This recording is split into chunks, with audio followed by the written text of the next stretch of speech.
রাজার দোষে রাজ্য নষ্ট, প্রজা কষ্ট পায়, নারীর দোষে সংসার নষ্ট, শান্তি চলে যায়।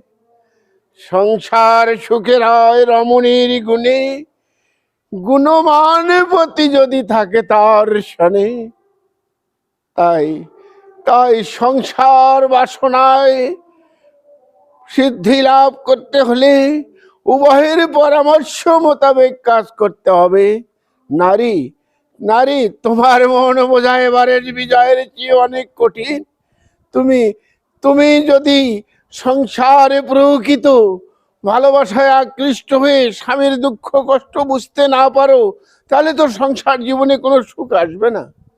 কাজেই সুখ পাখিটা ধরে রাখতে হলে উভয়ের পরামর্শ ক্রমেই ধরে রাখতে হবে এবং বিজয়ের গান গেতে হবে। আমরা যেন এই সংসার বাসনায় ঊর্ধ্বমুখী হতে পারি।